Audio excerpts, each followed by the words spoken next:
Hello friends, शुरू करते हैं आज की हमारी कहानी मर्द का प्यार या हवस भाग 6। अभी तक हमने पढ़ा कि रुद्र गौरी को अपने फार्म हाउस पर ले आया है और गौरी को अपने प्यार का एहसास दिलाता है और गौरी भी अपने दिल की बात रुद्र से कह देती है। अब आगे। ये रात गौरी के लिए वो सुहानी रात थी जिसका सपना हर लड़की देखती है। गौरी पूरी तरह से तैयार थी खुद को रुद्र को समर्पित करने के लिए, पर रुद्र कोई नादान खिलाड़ी नहीं था, वो एक मंझा हुआ खिलाड़ी था। जब गौरी रुद्र में पूरी तरह से डूबने लगी तो रुद्र ने उसके होठों से अपने होठ हटा लिए और बोला, आप मुझ पर इतना भरोसा करती हैं, ये मेरे लिए बहुत बड़ी बात है, पर मैं अपनी जिंदगी की सबसे सुंदर रात को इस तरह नहीं जीना चाहता। मैं जानता हूँ एक लड़की के लिए उसका मान सम्मान कितना मायने रखता है। हम एक साथ होंगे पर आज नहीं, कहकर रुद्र गौरी के बाजू में बैठ गया। गौरी खुद हैरान थी उन पलों में जब गौरी के कदम भी बहक रहे थे। रुद्र ने कितनी आसानी से खुद को संभाल लिया था। रुद्र गौरी के बगल में आ गया और बोला, चलिए कॉफी बनाती हैं, आपके साथ कॉफी पीने का मजा ही कुछ और है। कहकर वो किचन में गया। उसने अपने और गौरी के लिए कॉफी बनाई। दोनों ने साथ बैठ करके कॉफी पी। गौरी के लिए ये वो समय था जब वो रुद्र का एक नया ही रूप देख रही थी। दोनों एक दूसरे से बातें करने लगी। बातें करते करते गौरी को कब नींद आ गई उसे पता भी नहीं चला। सुबह जब उसकी नींद खुली तो सूरज की किरणें रुद्र की खिड़की पर दस्तक दे रही थी। गौरी हड़बड़ाकर उठ बैठी। उसने देखा रुद्र वहीं सोफे पर बैठे बैठे सो गया था। वो जल्दी से तैयार हुई और रुद्र से चौक तक उसे छोड़ देने को कहा। वो नहीं चाहती थी कि अंकल आंटी रुद्र को देखकर बार बार शक करें या कुछ गलत समझें। रुद्र उसे घर के पास वाले चौक पर छोड़ आया। आज की सुबह बहुत ही खुशनुमा थी। गौरी को जीवन का पहला ऐसा एहसास रुद्र ने दिया था कि उसके मन की कड़वाहट कम हो गई थी जो उसे उसके पिता से मिली थी। गौरी घर पहुंची, फ्रेश हुई, कपड़े चेंज किए और ब्रेकफास्ट करके थोड़ी देर आराम करने लगी। पर आज रुद्र के साथ बिताए पल उसकी आंखों के सामने से हट ही नहीं रहे थे। उसे याद आया किस तरह रुद्र आंखें बंद किए उसमें खोया था और कैसे उसने खुद को काबू भी कर लिया। रुद्र के लिए गौरी के मन में इज्जत बढ़ चुकी थी। उसके बारे में सोचते सोचते गौरी मुस्कुरा पड़ी। तभी अनामिका का फोन आ गया। गौरी ने अनामिका को कल रात के बारे में सब कुछ सच सच बता दिया। अनामिका भी आश्चर्य में थी कि वो क्यों बेकार ही रुद्र को इतना गलत समझ रही थी। इस बात को एक हफ्ता गुजर गया। रुद्र ने गौरी से फिर रिक्वेस्ट की अपने फार्म हाउस पर जाने की। इस बार भी उसके लिए कुछ स्पेशल गिफ्ट था। गौरी बोली, पिछली बार की तरह कुछ मत करना वरना मैं तुमसे कभी बात नहीं करूंगी। और रुद्र ने भी एक रिक्वेस्ट की कि उसने जो ड्रेस गौरी को गिफ्ट की थी गौरी उसे पहनकर ही आए। गौरी को रुद्र को मना करने की कोई वजह नहीं मिली। वो बोली, घर से पहनकर आऊंगी तो आंटी पूछने लगेंगी, मैं तुम्हारे घर में आने के बाद ही पहन लूंगी। वैसे भी हॉस्पिटल गाउन पहनकर तो नहीं जा सकती ना। कहकर उसने उस ड्रेस को फोल्ड किया और उसका बैग साथ लेकर हॉस्पिटल निकल पड़ी। शाम को हॉस्पिटल के बाद रुद्र उसे लेने आ गया। एक और खूबसूरत शाम रुद्र के फार्म हाउस पर गौरी का इंतजार कर रही थी। गौरी जब फार्म हाउस पहुंची तो बाहर से सब कुछ सामान्य था, पर घर के अंदर कदम रखते ही गौरी को पूरा घर दुल्हन की तरह सजा हुआ उसके इंतजार में खड़ा मिला। ऐसा लग रहा था जैसे वहाँ किसी की शादी होने वाली हो। गौरी ने पूछा, यहाँ कोई पार्टी होने वाली है क्या? रुद्र बोला, हाँ, आज एक स्पेशल गेस्ट के लिए स्पेशल पार्टी रखी गई है। अच्छा, कौन है वो? वो है आप, और ये स्पेशल पार्टी हमारी शादी की है। गौरी को रुद्र से इस तरह के जवाब की उम्मीद नहीं थी। उसने अचरज से रुद्र को देखा। रुद्र ने प्यार से गौरी के दोनों हाथों को पकड़कर उसे सोफे पर बैठाया और उसे पूरी बात समझाई। उसने गौरी को ड्रेस चेंज करने के लिए कहा। गौरी के मन में अनेक सवाल थे, पर रुद्र पर उसका भरोसा उन सवालों से ज्यादा था। वो चुपचाप कमरे में चली गई और रुद्र के दिए हुए गाउन को पहनकर तैयार होकर नीचे आ गई। गौरी किसी परी से कम नहीं लग रही थी। वो ड्रेस चेंज करके आई तो रुद्र हाथ में एक खूबसूरत सी डिबिया लेकर खड़ा था। गौरी ने पूछा, अब इसमें क्या है? रुद्र ने वो डिबिया खोली। उसमें लाल रंग का सिंदूर भरा हुआ था। गौरी ने प्रश्न सूचक नजरों से सिंदूर की ओर देखा तो रुद्र ने कहा, ये हमारी कुल देवी के मंदिर का सिंदूर है। हमारे घर की होने वाली बहू को सबसे पहले यही लगाया जाता है। हमारे घर की शादी भी इसी सिंदूर से होती है। मैं नहीं जानता हमारी शादी कब होगी। मैं आपके ऊपर प्रेशर भी नहीं बनाना चाहता, पर मैं चाहता हूँ कि आप मुझे और मैं आपको पूरी तरह से अपना लें।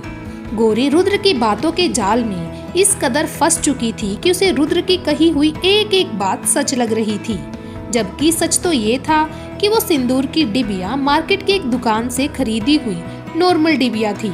रुद्र गौरी को लेकर बाहर लॉन में आ गया। आसमान में चांद खिला हुआ था और सितारे उसकी सुंदरता को बढ़ाने में उसका साथ दे रहे थे। रुद्र ने गौरी को वहां खड़ा किया और बोला, मैं बस 2 मिनट में आता हूँ, आप अपनी आंखें बंद करके रखिए। रुद्र की आंखें बंद करवाने वाले खेल से गौरी को बड़ा डर लगता था। पिछले बार उसने गौरी से आंखें बंद करवाकर अपनी कटी हुई कलाई आगे करती थी। इस बार पता नहीं उसने क्या सरप्राइज रखा था। सिंदूर की डिबिया से तो वो पहले ही गौरी को सरप्राइज कर चुका था। फिर भी गौरी रुद्र पर भरोसा करके आंखें बंद करके खड़ी हो गई। 2 मिनट बाद ही रुद्र बाहर आया। गौरी को महसूस हुआ जैसे उसके सर पर कोई चीज है। रुद्र ने कहा, डॉक्टर गौरी, अपनी सुंदर सी गुलाबी आंखें खोलिए।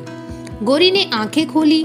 उसके सिर पर झिलमिलाती हुई एक लाल चुनरी थी, ठीक वैसे ही जैसे शादी के समय ली जाती है। रुद्र बोला, अब लग रही है ना आप पूरी तरह से रुद्र राठौर की दुल्हन। उसने गौरी की हथेलियों को अपने हाथ में थाम लिया और बोला, ये पूरी प्रकृति, ये चांदनी रात, ये चांद और ये सितारे, ये ठंडी बहती हवा और हमारे चारों तरफ फैली खामोशी, इन सब को साक्षी मानकर मैं रुद्र राठौर आपको यानी डॉक्टर गौरी को अपनी पत्नी स्वीकार करता हूँ। गौरी के लिए तो ये सब कुछ ठीक वैसा ही घट रहा था जैसे फिल्मों या टीवी में होता है या सिर्फ सपनों में होता है। वो रुद्र की जादुई तिल्लिस्म में इस कदर बंधी हुई थी कि उसके दिमाग ने सोचना समझना बंद कर दिया था। यहाँ तक कि आज यहाँ आने वाली बात उसने अनामिका को भी नहीं बताई थी, क्योंकि कहीं ना कहीं अगर वो आज सबसे ज्यादा भरोसा किसी पर करती थी तो वो रुद्र था। जिंदगी में पहली बार गौरी ने किसी पर इतना भरोसा किया था। तभी रुद्र घुटनों के बल गौरी के आगे बैठ गया और बोला, अब आप बोलिए, क्या आपको ये रिश्ता मंजूर है? अगर आप हाँ कहेंगी तभी मैं इस सिंदूर से आपकी मांग भरने का अधिकारी बनूंगा। गौरी क्या करती? गौरी ने रुद्र को हाँ कर दिया और उसके अगले ही पल रुद्र के हाथ में रखा लाल सिंदूर गौरी की मांग में चमक रहा था। रुद्र बोला, अब चलिए, अब मैं अधिकारी हूँ आपको छूने का, आपको पाने का, आपको अपना बनाने का। अब हम भले ही 2 जिस्म हैं, पर हमारी रूह एक हो गई है। गौरी ने भी रुद्र का हाथ पकड़ा और उसके पीछे पीछे चलने लगी। इसके बाद रुद्र ने गौरी को अपनी गोद में उठाया और जाने 7 फेरों की कौन से 7 कस्में उसने ली। वो गौरी को गोद में उठाए उठाए ही अपने रूम में ले गया और बेड पर बैठा दिया। आज रुद्र का कमरा भी किसी नए जोड़े के कमरे की तरह सजा हुआ था। रुद्र गौरी के करीब आकर बैठा। तभी गौरी का फोन बजने लगा। गौरी बोली, शायद मेरा फोन हॉल में है। रुद्र बोला, मैं लेकर आता हूँ। आकर बोला, तुम्हारी माँ का फोन था। रुद्र ने कहा कि अगर तुम बुरा ना मानो तो मैं कुछ पूछूं? गौरी बोली, क्या? रुद्र ने कहा, आज मैं चाहता हूँ कि आज हमारे बीच कोई ना हो। फिर जब तुम कहोगी मैं खुद तुम्हारी माँ के पास तुम्हारे साथ मिलने चलूंगा। गौरी ने एक मैसेज अपनी माँ को टाइप किया, माँ मैं ठीक हूँ, आप कैसी हैं? उसकी माँ का मैसेज भी आ गया कि वो भी ठीक है। फिर गौरी ने लिखा, मैं आपसे थोड़ी देर बाद बात करती हूँ, अभी हॉस्पिटल में हूँ। माँ ने लिखा, तुम अपना ख्याल रखना, मुझे तुम्हारी बहुत याद आ रही है, इसीलिए मैंने कॉल किया था। मुझे कुछ ठीक नहीं लग रहा था। सब ठीक है ना? जी माँ, सब ठीक है। रुद्र ने गौरी के हाथ से फोन लेकर टेबल पर रख दिया और नजर बचाकर उसके फोन को फ्लाइट मोड में डाल दिया। वैसे आज की रात के बाद गौरी की जिंदगी भी फ्लाइट मोड पर जाने वाली थी, पर ये रात बहुत खूबसूरत थी। एक सुंदर सी काली रात जो किसी को आबाद और किसी को बर्बाद करने आई थी। बिल्कुल नई नवेली दुल्हन की तरह गौरी बेड पर बैठी थी। तभी रुद्र ने उसके सामने गिफ्ट का डब्बा रख दिया।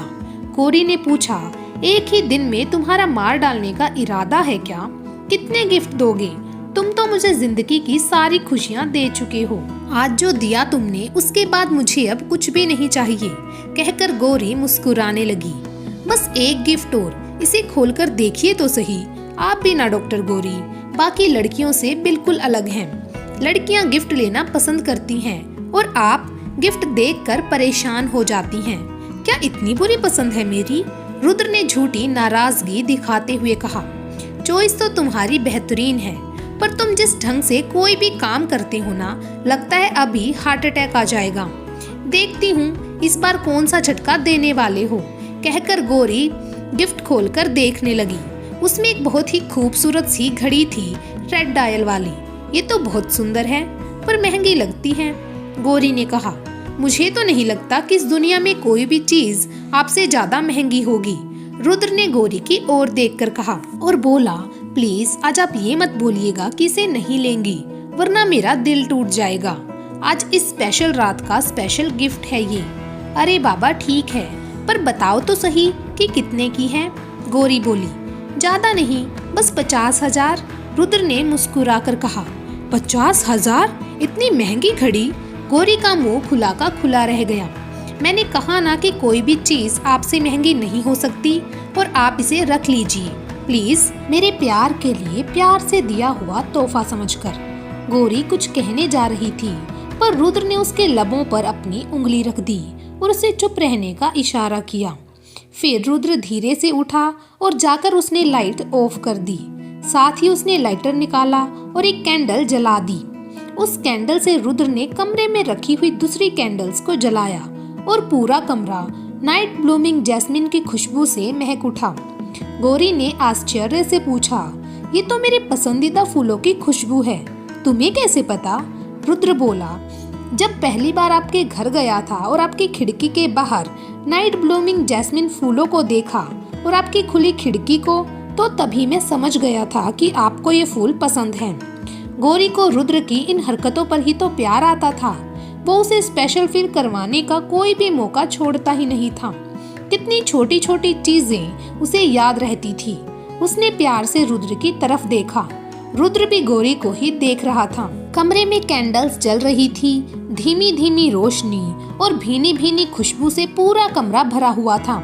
एक अजीब सी घबराहट गौरी को महसूस हो रही थी। तभी धीरे से रुद्र गौरी के करीब आया। उसने गौरी का हाथ अपने हाथों में लिया और हमेशा साथ निभाने का उसने वादा किया। गौरी ने भी अपना सर रुद्र के मजबूत कंधों पर टिका दिया। इस खूबसूरत पल को वो महसूस करना चाहती थी। अपने सपनों का राजकुमार उसके साथ जो था, जिसके हाथ में गौरी ने अपना हाथ दे दिया था। रात अपने पूरे शबाब पर पहुंच चुकी थी। मानो आज की रात सिर्फ रुद्र और गौरी के लिए बनी थी। मध्यम रोशनी और सुगंध का असर गौरी के दिलो दिमाग पर हावी हो रहा था। धीरे धीरे रुद्र और गौरी एक दूसरे में खोते जा रहे थे। आज तो इनकार की कोई वजह ही नहीं थी। रुद्र ने गौरी के लबों को छूना शुरू किया। दोनों की सांसें एक दूसरे से टकराने लगी और फिर जल्दी ही उन सांसों की गर्माहट पूरे कमरे में फैल गई। सब कुछ खामोशी में डूबा हुआ था। अगर कुछ सुनाई दे रहा था तो वो था सांसों का उतार चढ़ाव। आज गौरी पूरी तरह से रुद्र की हो चुकी थी। अगली सुबह अलसाई सी गौरी ने अपनी आंखें खोली। वो रुद्र की बाहों में थी और रुद्र एक सुकून की नींद में था। गौरी ने धीरे से रुद्र के हाथों को हटाने की कोशिश की। तभी रुद्र ने अपनी आंखें खोली और फिर से गौरी को अपनी बाहों में समेट लिया। गौरी भी सिमटकर रुद्र में समा गई। पूरा दिन इसी तरह गुजर गया, प्यार और मदहोशी में डूबा हुआ। आने वाले कुछ दिन और महीने बड़े ही हसीन रहे, किसी जादूगर के दिखाए ख्वाब की तरह। गौरी के शरीर से लेकर सांसों तक हर चीज पर अब रुद्र का कब्जा था। गौरी कोई भी काम करने से पहले रुद्र से पूछती और रुद्र उसकी हर एक खबर रखता। गौरी का खाना, उसका पहनना, उसका घूमना, सब कुछ रुद्र के मुताबिक होने लगा था। रुद्र गौरी को लेकर इस हद तक पॉजेसिव था कि उसने गौरी के फेसबुक का पासवर्ड भी ले लिया और खुद के फेसबुक का पासवर्ड भी गौरी को दे दिया। रुद्र उससे हमेशा पूछता, इतने फ्रेंड रिक्वेस्ट आपको क्यों आते हैं? मुझे अच्छा नहीं लगता। उसने गौरी के फ्रेंड लिस्ट से सारे लड़कों को हटा दिया। अब कुछ गिने चुने लोग ही गौरी के फ्रेंड लिस्ट में थे। एक दिन गौरी ने रुद्र की प्रोफाइल देखी, पर रुद्र की प्रोफाइल में ऐसा कुछ भी नहीं था जो गौरी को बुरा लगता। गौरी के मोबाइल में दोनों के ही फेसबुक पेज खुले थे। वैसे भी गौरी को इतना समय कहाँ मिलता था ये सब करने के लिए। पहले पढ़ाई और हॉस्पिटल और अब रुद्र। गौरी की जिंदगी के ये 3 ही आयाम थे। गौरी हर चीज के लिए रुद्र पर डिपेंड हो गई थी। एक एक काम उससे पूछ कर करती। कभी कभी अनामिका उसे कहती कि हर चीज के लिए तू रुद्र पर इतना डिपेंड क्यों होती जा रही है। तब गौरी हंसकर कहती, जब पूरी जिंदगी ही उसके नाम कर दी है तो क्या मेरा और क्या उसका। रुद्र पर मुझे खुद से ज्यादा भरोसा है और इंतजार उस दिन का है जब वो मेरी माँ से मिलेगा और मैं उसके घर जाऊंगी। उन्हीं दिनों एक सेमिनार के सिलसिले में गौरी और अनामिका को रीवा जाना पड़ा। गौरी ने रुद्र को फोन किया बताने के लिए। रुद्र का फोन बिजी था। गौरी ने 2-3 बार ट्राई किया पर रुद्र ने रिसीव नहीं किया। गौरी ने सोचा वहीं पहुंच के बता देगी। गौरी जब रीवा पहुंची उसने सेमिनार में भाग लिया और फिर अनामिका को कहा, चलो थोड़ा शहर घूम लिया जाए। दोनों ने कैब बुक की और शहर घूमने लगी। अचानक गौरी को लगा कि जैसे उसने रुद्र की कार देखी हो। उसने अनामिका को कहा, मुझे लगता है शायद मैंने रुद्र को देखा। अनामिका बोली, तुम पागल हो गई हो, रुद्र की देवी। रुद्र यहाँ रीवा में क्या करेगा? तुम्हें तो हर जगह रुद्र ही दिखाई देता है। कहकर अनामिका हंसने लगी। पर जाने क्यों गौरी को ऐसा लग रहा था कि उसने सचमुच में रुद्र को देखा है। उसकी गाड़ी में कुछ लड़कियां भी थी। फिर उसने सोचा हो सकता है ये उसके मन का वहम हो। दोनों शहर घूमी, शॉपिंग की, खाया पिया और वापस होटल आ गई। गौरी ने फिर रुद्र को कॉल लगाया और पूछा, रुद्र कहाँ हो तुम? घर और कहाँ? आप कहाँ हैं? रुद्र ने पूछा। गौरी ने कहा, मेरी एक सेमिनार थी रीवा में तो मैं अनामिका के साथ भाग लेने आई थी। अच्छा आप रीवा में हैं? रुद्र की घबराई हुई सी आवाज आई। गौरी ने पूछा, क्या हुआ? सब ठीक तो है ना? तुम इतने घबराए हुए क्यों लग रहे हो? रुद्र बोला, हाँ सब ठीक है। आप कब वापस आएंगी? गौरी बोली, कल सुबह। गौरी बोली, मैं शाम को तुमसे मिलना चाहती हूँ। रुद्र बोला, कल नहीं, कल घर पर पूजा है, हम परसों मिलते हैं। एक दिन बाद गौरी रुद्र से मिली, पर रुद्र गौरी को लेकर इतना उत्साहित नहीं लगा जितना हर बार होता था। दोनों मिले, बातचीत की, पर रुद्र फोन में ही खोया रहा। हाँ, प्यार उसने गौरी को हमेशा की तरह किया, टूटकर, पूरी तरह से उसमें डूबकर, जैसा वो हमेशा करता था। उसकी एक छुअन ही काफी होती थी जिससे गौरी का पूरा शरीर सिहर उठता था। थोड़ी ही देर बाद रुद्र के फोन पर किसी का कॉल आने लगा। रुद्र ने कहा, एक जरूरी कॉल है, मुझे जाना होगा। कहकर रुद्र वहां से निकला और चला गया। गौरी को थोड़ा अजीब सा लगा। आज तक रुद्र वैसे कभी नहीं गया था। फिर उसने सोचा हो सकता है रुद्र को कुछ काम हो। वैसे भी गौरी रुद्र को लेकर थोड़ा ज्यादा ही पजेसिव होने लगी थी। अगर दिन भर उससे बात नहीं होती तो गौरी को घबराहट होने लगती थी। शाम को गौरी ने रुद्र को कॉल लगाई। दोनों के बीच नॉर्मल बातचीत हुई। रुद्र बोला, बहुत थक गया हूँ, आप सो जाइए, मैं भी सो जाता हूँ। कहकर उसने कॉल काट दिया। गौरी ने नोटिस किया था कि आजकल रुद्र गौरी से कम मिलने आता था। आता भी था तो उसका ध्यान हमेशा गौरी के शरीर को प्यार करने पर होता। प्यार करता और फिर जाने की हड़बड़ी उसे हो जाती। ना साथ खाना, ना पीना, ना बैठना, ना घूमना। धीरे धीरे सब कुछ बंद होने लगा था। इससे आगे की कहानी आपको मिलेगी भाग नंबर 7 में। Thank you.